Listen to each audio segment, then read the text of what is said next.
Pregnancy এমনই একটি কৌতূহলপূর্ণ journey যে এই জার্নিতে প্রত্যেকটা মায়ের মনে কিন্তু অনেক রকমের প্রশ্ন আসে। তো এই মধ্যে যে প্রশ্নটা কমন সাধারণ প্রশ্ন সেটা হচ্ছে প্রত্যেকটা মেয়েই চায় তার বেবি বাম্প ফিল করতে। কারণ এই বেবি বাম্প কবে হবে সেটার অপেক্ষা কিন্তু অনেকে ধৈর্য ধরতে পারে না, অপেক্ষা করতে করতে ভাবে কবে আমার বেবি বাম্পটা হবে। তো এই বেবি বাম্প কখন হয় বা কত সপ্তাহ থেকে তোমরা বুঝতে পারবে সেটি কিন্তু তোমাদের আজকে বলবো।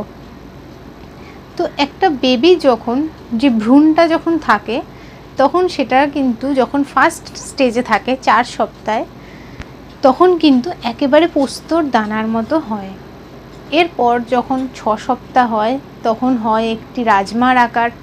তারপর যখন আস্তে আস্তে বড় হয় তখন কিন্তু বিভিন্ন আকার নেয়, তবে খুবই ছোট থাকে।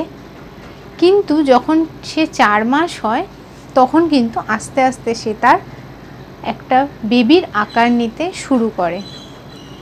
এই সময় আমরা অনেক লক্ষণ দেখতে পাই, আবার অনেকে সেইগুলো ভাবি, কারণ এই সময় আমাদের শরীরে কিন্তু হরমোন বিভিন্নভাবে চেঞ্জ হয়। এই হরমোন চেঞ্জের জন্য আমরা কিছু লক্ষণ ভেতরে অনুভব করি, কিছু লক্ষণ বাইরে অনুভব করি।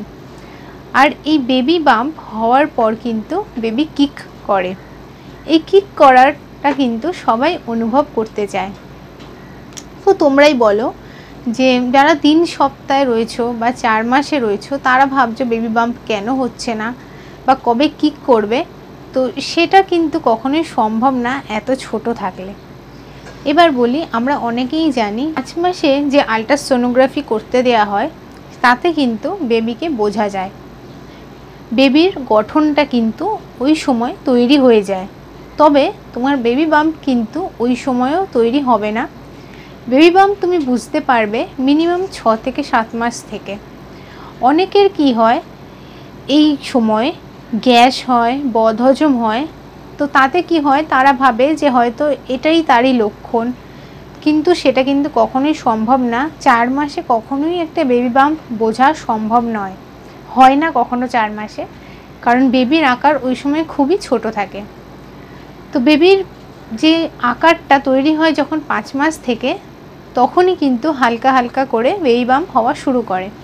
একদম 7 মাসে গিয়ে কিন্তু তুমি পুরোপুরি বেবি বাম্প বুঝতে পারবে।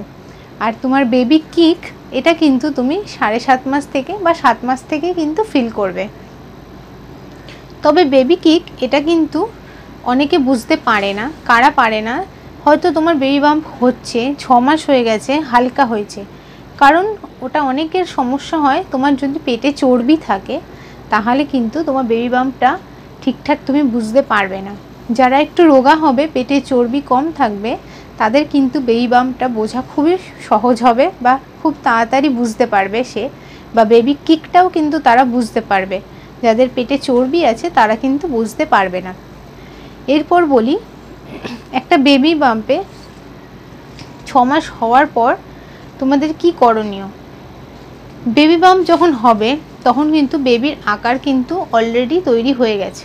ওই সময় তোমাদের কিন্তু খেয়াল করতে হবে বেবি কিকটা হচ্ছে কিনা, কারণ এটা কিন্তু ভীষণ ইম্পর্টেন্ট। ডাক্তারে বলে মিনিমাম 2 ঘন্টায় 10 বার কিন্তু বেবি মুভ করা উচিত। যদি না করে তাহলে কিন্তু কোনো প্রবলেম আছে। আমার নিজস্ব মতামত বা আমি নিজস্ব যেটা ফিল করেছি সেটা তোমাদের সাথে শেয়ার করছি। আমার বেবি বাম্প যখন হয়েছিল তখন কিন্তু আমার নড়াচড়াটা খুবই করতো, বিশেষ করে খিদে পেলে। সকালে ঘুম থেকে ওঠার পর, যারা এখন এই স্টেজে রয়েছে 7 মাস, তারা নিশ্চয়ই ফিল করবে সকালে ঘুম থেকে ওঠার পর কিন্তু একটা বেবি বাম্পের কিক পাবে তোমরা, বেবি কিক। বা কোনো রকম টেনশন করলে বা একটু বেশি খেয়ে নিলে ওই সময় কিন্তু তোমরা এই কিকটা বুঝতে পারবে। তবে এই সময় যখন বেবি বাম্পটা হয়ে যাবে তখন কিন্তু একেবারেই হেভি খাওয়া দাওয়া করবে না, খুবই হালকা ফুলকা খাওয়া দাওয়া করবে। আর সবসময় খেয়াল করবে 2 ঘন্টায় অন্তত যেন 10 বার বেবি কিক করে। এটা যদি না হয় তাহলে কিন্তু কোনো সমস্যা থাকতে পারে। আমার ক্ষেত্রে যেমন, আমার যখন ডেলিভারির ডেট এগিয়ে এসেছিলো তখন কিন্তু আমার বেবি মুভ করা বন্ধ করে দিয়েছিল। আমার সকাল থেকে কিন্তু একেবারেই মুভ করছিল না, যার জন্য আমি ডক্টরের কাছে গেছিলাম। তো ডক্টর আমার কিন্তু পরের দিনই ডেলিভারি করে দিয়েছে। তো যাই জন্য তোমাদেরকেও আমি আমার নিজের মতামতটা শেয়ার করছি যে তোমরা অবশ্যই কিন্তু এটা নোট করবে যে তোমার বেবি সারাদিনে কতবার মুভ করছে, কতবার কিক করছে। আর যারা এখনও এই স্টেজে পৌঁছওনি, এখনও অনেকটা দূরে আছো, 3 মাস বা 2 মাস, তারা একটু অপেক্ষা করো, তোমরাও এই মুহূর্তটা নিশ্চয়ই পাবে। এই মুহূর্তটা অবশ্যই তোমরা ফিল করবে।